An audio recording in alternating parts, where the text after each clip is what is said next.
I'd say sure, he invented it. Why not? There's probably some other pro out there who's a bit upset. As GH, also being a bit upset here. Yeah, he is. Dying to... There you go, the power of the support jar there, Insania. He'll get that money. First bird action for him.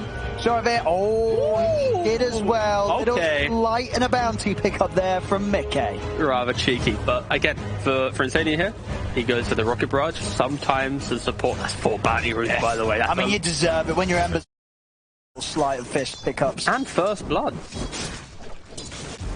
Not a bad, no, I mean, GH. And a second blood. That's a lot of blood. Bloodseeker's meant to be doing it. And no TP, yeah, it's going to be a long walk back to the lane for GH. Mind Control's going to be on his own. But the reason why that was able to work out was if you look in top lane right now, what Zai did here, he did double show and wave, he quelled behind the tower to then drag it. If he walks from below the tower, the line's going to be clicking him the entire time. So he's able to get the XP, drag the wave for free basically, which frees up Nyx Assassin to be in that bot lane. I mean, what do you do about this? You just can't. I mean, other than standing behind your tower, predicting it, like... Yeah. Like, Kuroki, what he's doing now is what you can do. Once you see the Darkseer make this play, start clicking him down, throw the impales, force him to connect the wave here in this position, and just try and be as pesky as possible, but... I guess a little deny, I know. Great start to the game, though, from Liquid. 4 bounty runes, 2 kills, and Zai's able to basically set up his lane in front of him. With that pull as well, the key thing is he pulls the wave to also block the camps. So there's no neutral camps for Kuroki to play on. So they're forced into this awkward position of trying to poke here. Oh, a bit of aggression there with the vacuum. Gets set up for a tower hit, at least onto Kuro. Yeah, I think that's over the last year or so, that's been like the main evolution of Darkseer. Of course, nowadays it's not, but it's the fact that you do go for the point in vacuum. You play on you have a couple shells down, you just vac the guy underneath you. And that alone really kind of, I think, changed Darkseer players. Yeah, no, I like it. It's no longer of a case of, they're going on me, I need to run. It's, they're going on me, hey, I can set up a lot of damage, I'm just going to fight back. And as we're seeing, scary man on this hero early on. He's going to have to be very careful how he tries to keep this lane safe for RTW. If anything, Kuro can stop a pull or two, but he's probably going to die maybe once or twice in this type of lane just to ensure that RTW live the farm and they're pulling. If Liquid's able to push the wave in and get constant pulls out, that's when it's difficult. I mean, it's a spooky lane. Kuro. That's like 11 HP. Yeah, he's got to run though. They might be able to cut through the trees and find him, and they do. Yeah. Cut through the trees, the Iron Shell burns him down. A kill for the 2 of them up top. Yeah, unfortunately for Kuro, that is not what he was trying to achieve. He was trying to play in a way that he stops pulls, but he dies and the pull comes through now, so not the best start for Nigma in the safe lane. Well, we're going to see another go on to GH. They've got the point in the missile. And that'll do it. A kill from Matuma Man down in the bottom lane. A 3rd death for GH in this early game as he is struggling. See them get some damage on a mind control as well with this barrage. In fact, they might be able to go for this as well with the slow of the dagger. Okay, he's got a pretty full stick. That'll be enough to get him back, but still, Liquid really keep Enigma Galaxy on their toes here in this laning stage already. You have to respect Pierre the hero when you get this orbital corrosion. Some players don't even go for it because just Blight alone is pretty good. Obviously should be down to the spin. Nice to see Nigma kind of starting to punch back, but the slow on dagger and corrosion is insane. They're trying to kill Matu bot lane, but the value of I guess Insania hugging him. I was going to start talking about Blink Strike, but I didn't even use it. You have no mana, so just being underneath your tower. The value of being underneath your tower. Let's get out of that one. Using that extra bit of tank ability. Regen on the way out, courtesy of Insania to keep Matu buffed up in the lane. Stepping up quite aggressively, actually, as low as he is, Matuma Man. And he might have just messed up there. Yeah, he has. I mean, he takes a risk there. I mean, dead for sure as Mind Control easily lands a blood right. And a big kill for Nigma Galaxy down bottom. Same time, top lane, Kuro goes down again. But yeah, I think Matu's going to be sort of kicking himself for that one. Walks up and dies for a blood right. Yeah, but luckily it's going to be how he bounces back, right? Like, I think for Nigma, I think they mentioned on the panel, it's actually better than this off. Bloodseeker getting that kill, that's kind of what he needs. Bloodseeker is the type of hero that you need to find some kills in lane and then pivot that into some earlier fights, right? If he can dictate where the fights are happening, like his hero should be able to whoever he ruptures should die. Be it through setting up the hook shot, setting up the Sunstrike because they're standing still. He needs to have a good game. Great rotation from Croaky coming into the Ember pre-level 6. Yeah. Also getting that cut off. GH TPs in as well. Salves him up. Like, they're putting a lot more emphasis now on Miracle because he's not on a self-sufficient mid laner, right? Be it Invoker a little bit weaker in regards if he's ran out. So they're being the ones proactive, setting the pace of the game and ensuring that he can be a little bit greedier. He's not an Invoker player where he's going to go quad-wax, right? It's going to probably be this exhort style of set up the Sunstrikes of everyone else, get me to my 2-3 items and make the flashier plays. Yeah, and they've got a decent setup. Throw with the stun lockdown, and of course GH with the cogs to trap people in. Bottom lane talking about the man. GH runs down Insania with the battery assault. For sort of all the way that the bottom lane did start off, Nigma Galaxy starting to hit back and get kills themselves. Yeah, and that's, I guess, I say luckily, but it's just because Bloodseeker with levels does better. PA, the spike at 2 and 3 is a little bit stronger. So Liquid able to utilize their spike, and Nigma's utilizing their power spike within the lane. And it's weird to think as well, because of the break Miracle took, like we've not seen him play Invoker. Like he played once in Dota Pit 26 days ago, and then he played it at TI, right, 1 time. So within like 6 months, we've only seen it 2 times. So it's weird to say that really for a specialty hero. He's going to get out with his Ice Wall. And he is as well, and he's got backup coming in. GHTP's over. They've got the cogs trapping in, the 2 of them. Miracle's going to be fine. Mickey will manage to walk it off. Have they got any catch for Boxy or Miracle? They don't, so they won't get a kill in return. But Miracle is kept safe there. To what looked like near guaranteed death with the 2 of Liquid running him down. Yeah, Mickey trying to make the plays pre-level 6. Like he's literally 2.5 creeps away from that level 6. Maybe if he waited, that would have been a completely free kill on the Invoker, but they are trying to, push the limit a little bit there. But you can see Nigma, they're really turning up the pace, right? This mid-aggression. Oh, okay. That final bounce. Tower is under attack. A little Does he smirk? No smirk, nothing. He's a man of focus here. Oh, I respect that too. But you're right, I mean, if that bounce had gone over to Zai, the follow-up playthrough, because Surge was on cooldown, it would have gotten the kill. Oh, he's dead, yeah. Yeah, unlucky there. Very RTW. No, very skilled from Zai. Skilled from Zai. Thank you very much. RNG isn't a skill-based mechanic. Oh, RTW, he's come back in, but his spells are on cooldown. Oh no, he's got Blade Fury. And he's not got the mana for it though with the mana burn. Dragged back with the vacuum. He's got to run. Surge up on the Boxy to allow him to close the gap with the Iron Shell. Fairy Fire's popped. Is that going to be enough to save him? He's running. He's got Blade Fury back up. So he'll actually turn and look to get the kill onto Boxy, and with the help of Kuro, he'll be able to do so. RTW keeps it cool and turns it around. Oh, that was a matter of... Go silent quickly for GH. Yeah, bottom, yeah. Oh. Getting some action here. And Stania's trying to find GH. Will manage to set up from Matsu to clean it up on the bottom, but the 1-for-1 continues there. The brawling as we hope to see from this game coming out at a high frequency here, 8 minutes in, 6 for 6. Nigma Galaxy overall having that slight lead though, 1k gold advantage. Yeah, the lead's coming from the fact that, Juggernaut, Bloodseeker, they're the ones finding these earlier kills. And also they're not really being pushed up the lane. Both these heroes are very self-sufficient. So even after an engagement, they should be able to stay in the area. You see, Jug here with the healing ward, of course Bloodseeker with the first. They're able to constantly fight in laning phase. Also Liquid, they're kind of playing for whatever they can get. They're now TPing top, trying to offset their aggression. And I think why Nigma picked Juggernaut with confidence was, if it's a core, Jug will counter Gyrocopter. If it's a support, you don't really care about him throughout the entire game. You always have to spin. All of the damage from support Gyrocopter comes from magic, so yeah. Juggernaut will be able to just brush this hero off. And it's going to make Insania feel a little bit uncomfortable right now, because he can't just run at the mid-invoker. He can't run at the Jug. He needs to kind of just hit some creeps. GH, they come up for a bit of de-warding. And he is going to get himself out of the reach of Matuma Man. Not out of the reach of Mickey though. Final slight. Gets the kill. Obnoxious amount of damage like this does. 160 bonus on the hero, so yeah, he's with a Blightstone just ripping through heroes. I think a lot of people have experienced this, unfortunately. Matu having to leave the bot lane. This Bloodseeker, way too potent. This support Gyrocopter doesn't really have defensive mechanisms, so you can't just kind of hold the lane there and just hope to keep the PA alive. It is now going to be kind of plan B, which is PA awkwardly hit jungle. Liquid, they need to try and make a move right now. If they keep playing in this formation, this 2k lead will slowly build up, and it's only 10 minutes. You see that Matu coming to top lane now. They need to try and have this overwhelming presence to to make Nigma rotate to then get things going their way. There's a kind of a mode recovery on both Ember and PA. So then try for RTW. Get the healing ward out. Turns for the Omni Slash. TP in from GH to help back up. RTW on the retreat. 2 spells will save his life. Okay, off to the side. He's got eyes on Kuro. Kuro will be dead for sure.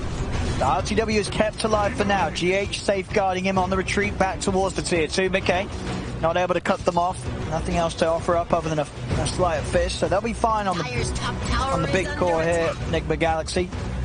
Yeah, nice move in general, playing around that catapult wave. They're able to now take this tower. Like, if this wasn't a catapult wave, this tower would still be healthy. Nigma would reset, come back to the lane, but potentially Liquid might be able to take this tower. You see Insania now kind of clicking it, like, please, let me get this down. Boxy does die in the bot lane as well. My top lane doesn't even fall, actually. Everyone just gets out, so... It's going to be slowed down a bit. Yeah, not going to take it quite as quick as maybe possible. In fact, Kuro even opting to TP up here. Follow up as well. MC's up here as well. They want to hold on to this tower. They know how strong they are. MC's got the rupture ready to drop. They could look for kill attempts here. Zai stepping up. Mind control. He's going to go for Insania. He's in with the blood right. Doesn't need a rupture right now. Insania's trying to run in and find Kuro, but Kuro is not going to be found. As Mind Control gets another. A nice setup with Sunstrike. Yeah, like, this is a really beautiful draft to enable a mid Invoker. Like, the best Invoker games where you want to go exort is when you just have cheap block down, right? So whoever clock hook shots, pre-4 stuff, Sunstrike will hit. Whoever Lion hits with an Earth Spike will get hit by a Sunstrike. Like this guy, Miracle, he just needs to sit in mid lane, not die, farm the small camp, farm mid lane, and play on the rest of his heroes. And that's where now Nigma are trying to get that into the game. They want to try and set something up top, Liquid, off the back of Boxy's Vendetta. Whoa, off the mark, though. Okay. He's going to miss that opening, and that means there's not a chance for Insania and Matumba Man to follow up. Nigma Galaxy, they'll back off fine. Question for Liquid now, like, they TP'd up here. Like, are they just going to brute force this tower down, or are they just going to cut their losses and leave? Yeah, okay, they are just going to leave. Yeah, Matsu focusing on that battle period done. Mate. Demised. Oh no. I mean, Zion, Insania, they can look to try and help out. The fingers come out to burst Boxy, and Insania and Zai, they've got nothing to help out with here. They've got to try and run. Zai, he's going to be tanky enough to sort of dissuade Mind Control from continuing to punch into him. But he will live. Maybe Mickey can find the chance to dive in.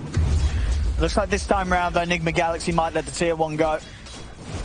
Yeah, I feel like in this scenario where you've defended your tier 1 for pretty much like 4 minutes, you accept that that itself is value. Yeah. You don't need to keep throwing bodies up here. You can just farm the rest of the map as they go into mid lane. Meanwhile, in the hopes to try and punish the fact they're going, okay, they don't connect on anything, but it's the idea, right? It's like you give up a tower in that moment, you have 10-15 seconds to make a quick play, and now they're hitting mid tower.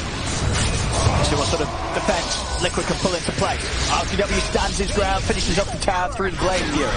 Blade Fury comes to an end. RTW is looking for an Omni-Stack target. He will find it onto the pipelines with the Maelstrom doing a hefty bit of damage. Liquid, the back off Sunstrike crashing down onto the head of Matumba Man.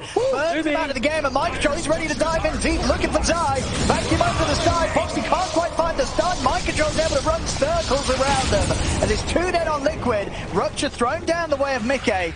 Underneath the tower, though, it's hard for Nigma Galaxy to get in on top of him, and he's got a remnant out at a safe distance, so Mickey backs off. Nigma Galaxy, overall, the tower is theirs. 2 core kills. I mean, for all the start of this game, losing the first blood, losing all 4 bounty runes. I mean, I think that was Nigma Galaxy saying, hey, Liquid, we'll give you a little bit of a head start because you're going to need it. Because after that, this whole early game, it's been completely Nigma Galaxy. Yeah, they just recouped it really well. I feel so bad for RTW. He's got probably some of the worst RNG in the game right now. He's hitting a little bit of everyone. That Omni Slash isn't just locking up to one target, but, you know, Dota's Dota. But you see here MC playing with that, the confidence of just diving on in with his, what was it, 1,000 or 700 plus move speed. Yeah, it was sort of a bit messy there from Liquid. They had sort of the vacuum from Zai and the stun from Boxy just coming out a little bit, you know, disjointed, so they weren't actually able to lock down Mind Control with the stun. Because if that stun lands, they probably would have killed him under the tower. Yeah, just to be clear here, though, Liquid's lineup isn't built for this type of aggression. Their lineup is strong, but it's off of the back of you know, like the early, you know, maybe like a Maelstrom, BKB, or Ember Spirit, the Ags on Darkseer, the PA having maybe 1 or 2 items, right? Like it's a skirmish lineup that needs to be scaled into. It doesn't innately just come out the gates running, right? Compared to Nigma, once they leave their laning phase, they have so many small little mechanisms to play on. That's why they're building their lead right now, and they are doing it so well. Okay. I mean, collectively, that hook shot not so much, but everything else is going so well. Hey, I mean, he didn't want the kill, he wanted the creep, you know? GH is a man with his priorities. Yeah, I mean, yeah, he also didn't have the best vision, I guess. But they get a kill top. Cheeky. Happens. It's a backup from mind control. Slider fist from Mickey will do the job. Correct. Quick stun to hold him back.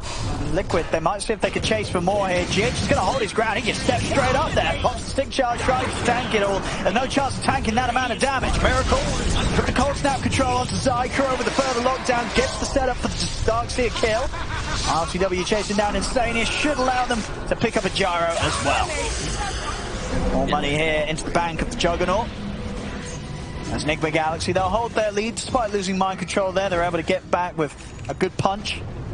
I'm a big fan of this Bloodseeker build. Like, he went for straight jump, which I think is a super undervalued item right now. I know for Team Tundra, they often pick it up. I know snaking on the 4th position and picking up a lot. You just pick, like, you activate it, the move speed, the attack speed, just gets you into these earlier fights. But then it's that instant agony. He identifies that if he can rupture the PA, rupture the Darkseer, all of Liquid's heroes play on just basically quick and in and out movements. Getting, like, connecting to fight, disengaging. If you double rupture and you play on the damage of your Invoker and Juggernaut, you can just lock down. Alright, okay. Just a big fan of the Agnum, so for now, they take the Aegis, they're going to hit this timing. In the next 3 to 4 minutes, we are going to see that Ags come into play, and how well they utilize it. And the Invoker is pretty farmed. Also, RTW done an amazing job this game as well, just really making sure he's keeping top net worth. Maelstrom into S and White. Yeah, he hurts. Level 14, good on the levels. I mean, it's a product of there not being like instant stun from Team Liquid. The only way they kill him is maybe from like a blind impale. I mean, they're looking for Kuroki, but Kuroki's able to get the setup onto this Ember Spirit, and he'll happily die for that one, Kuro. His dying moves locking down Mickey to allow the rest of Nigma Galaxy to come and kill off Mickey. Rupture onto Zai. They'll take out the 2 cores. Insania as well. I don't think he's got any route out of this. Yeah, he has not. The TP still on cooldown. They'll take out the 3 of them. I mean, all part of Kuroki's plan there. If you're a Liquid team comms right now, you're probably hearing, "Don't worry, guys, it's all good. Matthew got Battle Fury, all good. Don't worry." You know, pinging the BKB god. That's kind of what they're playing for now. They want to throw bodies at just random engagements. They want to stop having to bring Matthew in. Like, he's got a pretty slow Battle Fury, as you see there. You know, 2 minutes 20 is an average. It's been a hard game, so they need to build that wedge. They need to kind of absorb Nigma's damage. That 8k lead, honestly, at this point, with the items they have, it feels like probably double to Liquid. It feels like such an impossible full-on fight to take. I mean, so it's about dodging, yeah. Yeah, they get a massive miracle. You know, well on the way towards the BKB on top of the Blink box. 18 minutes in. I mean, without a doubt, this is going to be a good test for Matthew. You know, sort of in Liquid. You know, can he carry this? This is a difficult game for him to carry, with sort of everything that's been going on around him. It is a good PA game, right? Like, as long as you're not ruptured, if you can get to, you know, Battle Fury, +1 damage item, Satanic, you should be able to always blow up this Invoker, or at least initiate the fight, but Rupture's so annoying.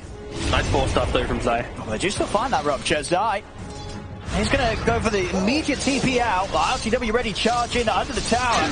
Running down Boxy with the Blade Fury. As Boxy, he's not going to survive the Omni Slash. RTW commits for the ult, chops him down. Instead of staying hidden in the trees, you have the jump forward from Miracle with the cold snap and the Meteor crashing down onto Matuma Man. He'll be under the side with the Blink Strike with the fingers there for Kuro. Matu's down. Nigma Galaxy just continue to roll over Liquid. This tower will be theirs. And with Matu out of the game for 30, sure, it's not the longest of time early on, but those seconds, they absolutely count when it's a game where Matu needs to do everything to try and carry and farm his way back in with this Battle Fury. He's out of the game. He's not going to get a chance to do so. And with this push coming in from Miracle and the Forge Spirits, they're going to be able to take both of these towers down. Just 19 minutes in, Nigma Galaxy, they're shutting down Liquid's half of the map big time. They got a 12k lead, and like I don't think they need to stop. There's no reason for them to do it. They got the Ags on Bloodseeker, Blink on the Lion. They got a healing ward, cheeky little drop. They got everything they need just to give it a go. They're going to force out the Fortify. Yeah, this is an exceptional performance so far. Yeah. Just controlled aggression, like being able to pick and choose your fights. I mean, they know Matu's got nothing. You know, what could BA do at this stage with a Battle Fury? Matu can't jump in on these fights. At least unless he finds some sort of perfect opportunity. It's so hard for him right now, jumping into the farm that Nigma Galaxy have. That's the tier 3 gone, and yeah, ILTW, no signs of slowing down. He's onto the barracks. What can they do to push him off it? They can't. Stands his ground with the Blade Fury, takes the melee racks, walls down, but already Nigma Galaxy they're away. They got what they came for. Question if Nigma could try and chase him, but they try and step out, but the ice falls down into the hook shot. Stop for Crow, catches down to him. GH is caught, staying in the cogs, and Stania's out. Buys back straight away, silence onto Mikke. He'll get another sleight of fist now, but he has to hold his ground whilst he's ruptured. Dagger in from the side, it's a big crit. Crow's low, jump on from Matu. He's able to finish off the Lion.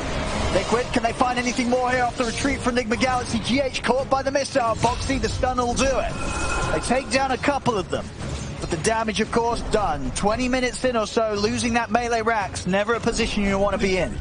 Yeah, and all 3 cores got out from Nigma. Liquid wasn't even able to, get a free kill here and there. So, this look, yeah, I'm impressed by just how strong Nigma entered this game. Like, after losing the bounty runes, after the early kills, they still just they understand what the timing is they need to play for, and fundamentally it's built around this Invoker. We didn't see much of him, but the Sunstrikes he was setting up, the confidence he was giving his team coming from the air support basically, just gave them this kind of second wind to take the fight, and there's no reason for them to stop. No. They're like, realistically, they could just walk down another lane.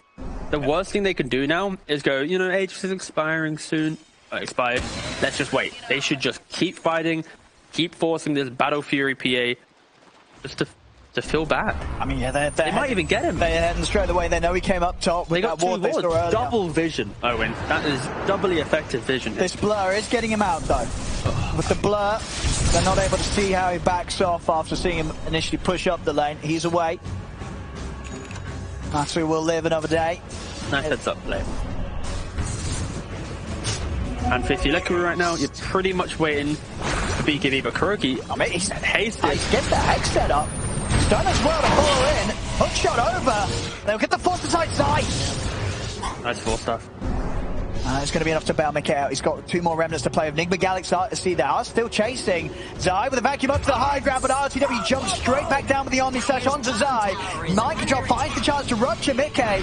Mikke, has he got anywhere playing out this? He tries to dodge the blood run with the slide, but he's not going to be able to do so. Silence into the finger of Kuro. He goes down. Instead of falling even behind the tower, Kuroki, he's going to start playing around with Boxy. Set up here into the hex. Blood Right's coming down. Spike Carapace will hold back the 2 of them. Kuroki actually taking a bit of a beat there from the illusion from Zai's wall. He's into the trees, and he's away out of the reach of Boxy, able to turn back in with a stun. Kuro's not even going to go down, blinks out to a safe distance. Boxy was trying to find him. He's not going to get to live any longer. GH shuts down his life. 4 dead on Liquid. Nigma Galaxy just continuing to style over Liquid completely in this game too. And Miracle, after all of this, instantly he identifies Matu is not having a good game. He's going to be blurred up trying to find a little bit of farm. So he instantly goes walks to the Ancients, sees that the farm, checks, doesn't catch him. But yeah, this is now Nigma walking over the map, giving no space to farm up. And I'd be surprised if we saw a BKB from PA before another Rax falls. I mean, yeah, that's the thing. They couldn't have stopped Nigma Galaxy on the top lane.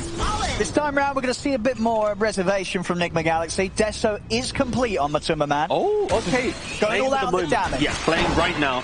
Or to the side, the board's down there, be able to spot Boxy sneaking out of the base side, tries to jump in to help out.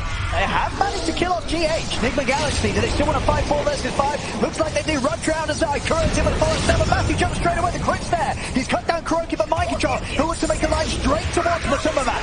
He's got him controlled in the blood right. Matuma Man in trouble. He needs help, and he needs it now. Miracle jumps in with the right click for the evasion. Keeping Matu alive. Jumps to the high ground. He's away. Matu will be able to get back to base. ILTW tries to run down Insania, but Insania's out.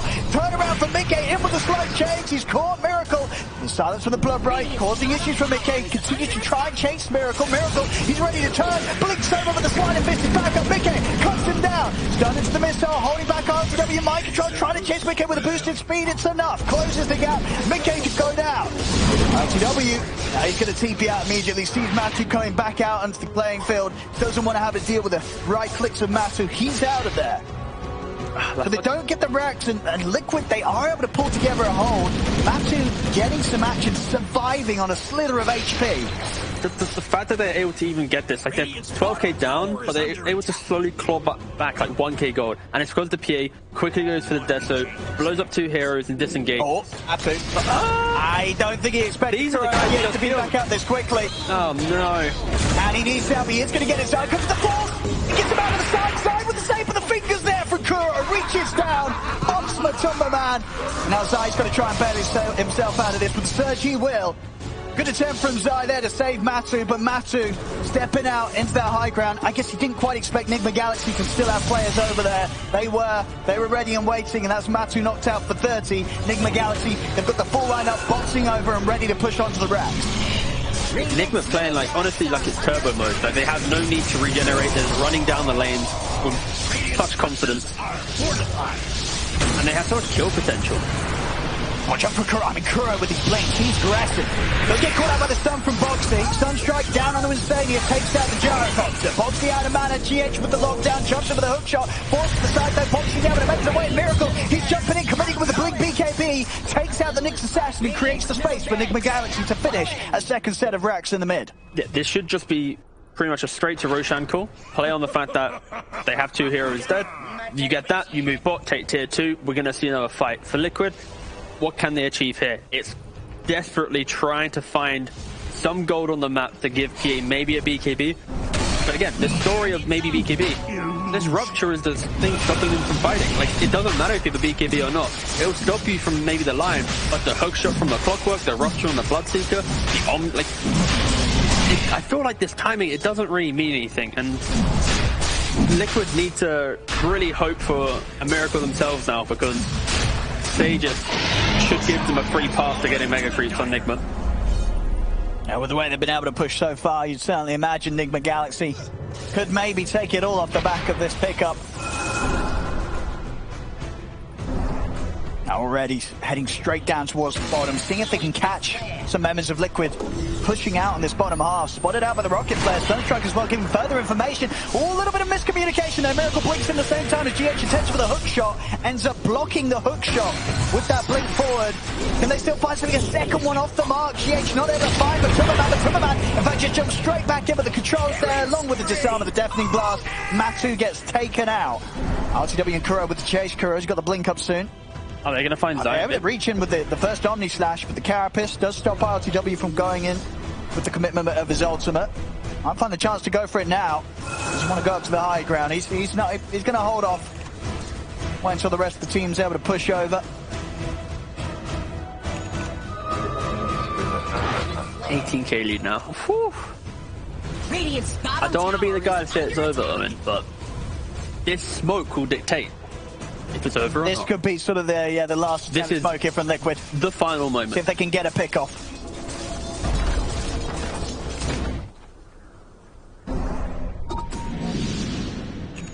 He's going to come in for Kuro. With the BKB, Kuro, he'll go down.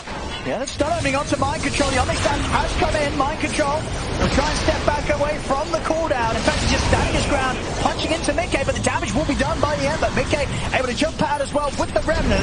Looks like Zai will get left behind. Caught in the combo, Miracle setup, and a slash from RTW. They will still find Mickey. Buybacks available from Mickey. Boxing turns to the stun. Matu coming in, looking for the crits. Is he able to find him? He's trying to get Miracle, but it's the dagger. Not enough damage. Jumps in with a Phantom Strike, but Miracle, he's out of the harm's way. He cannot be killed by Matu, and Matu will jump to safety. We'll look for him with the Rocket Flare. How does Matu get out? I don't know. Miracle gets out, Matu gets out. Both very lucky to be alive in that situation. You already know if that was a support Matu was jumping, he'd crit him like 4 times, but because it's a core he's jumping, the game does give a little bit more respect to the cores. Yeah, Nigma. brushing that off. I love the fact that Liquid gave that Hail Mary smoke a chance. They tried to go S4. They found a couple pickoffs, but again, it's just a little bit too late. With the Aegis now, LTW walked up. We jump in on a Boxy. Nice little Swift flash there. Keep it going. Miracle's making his way back over the map after TPing back for the reset. 5 seconds till mid-K's up. This last set of racks here that Liquid are going to try and do their best to hold. That looked amazing. He went for the punch but didn't fully commit it. Still have that Aegis to try and battle for on RTW. They even get at the ones. Hook shot comes through from the side. Tornado as well, straight down onto Instania. Instania caught out with the cold snap. The finger comes out to Boxy. Boxy will live long enough to back up sides in with the vacuum onto the two of them. They're taking the Aegis out of RTW's hands. Over to the side, McKay in onto Kuro. Finishes the Lion's life. RTW takes over the Blade Fury on top of side. Zai has no buyback available. Instania dying outside of the fountain. Boxy lives with the spike carapace, but the slash is in onto Matuma. Matuma in trouble, but the jump over to Boxy. Back to the fountain, back to safety. He'll live. McKay trying to finish off with the side of Fish GH, but GH is still alive. Finally, Boxy in, takes him down. McKay scrambles back towards the fountain. We'll see the buybacks coming out from Nigma Galaxy. They know that Zion and Stadia do not have buybacks. They're going to try and end the game here. RTW going back in with the Blade Fury, but he knows that Matsu might be able to jump back in and finish him off. The root's there from the chase to McKay. They're in onto Matsu. Matsu they get the kill. Matsu takes out RTW. Does die for it. He himself does have buyback. RTW committing his buyback as well. Nigma Galaxy throwing everything in to try and get this final set of racks. And Liquid equally, so they're just trying to protect this, but with Matsu buying back, there's going to be no BVB here. They have to hope that Nigma dies once again, because maybe if they die... Let's see. Maybe. Modification set up onto Mind Control. They're looking to burst through the Bloodseeker. Can they quite use the missiles in as well? Mind Control ever so low. Turn it in. Final side of Fish from Mickey finishes them off. Matsu, he needs help, but he needs it now. The slash is coming in. He's got a target to jump to. Boxy by his side provides Matsu the opportunity to get back out of there. Mickey's in with the BKB, but he's low on mana. Physical hits coming in from Miracle as he is able to get back to the fountain, but the space is there. LCW back onto the barracks. See Liquid back at full HP, full mana. Jump forward for RTW, they try the vacuum. Quick switch that comes into play, they're caught him with the chains. And the blood right there, GX in with a hook shot. Mickey tries to commit, but the sun's out onto the three of them. And now they're ready for the cleanup. Nigma Galaxy, figure out, Matsu out of mana. He'll try for Kuroki, but he's surrounded by Nigma Galaxy. He's out of the game. With no buyback on him, it's almost certainly going to be called. Mickey also taken out. The full set of reps taken down. GG is called. Nigma Galaxy coming in at full force in this second game, and my goodness, they look good.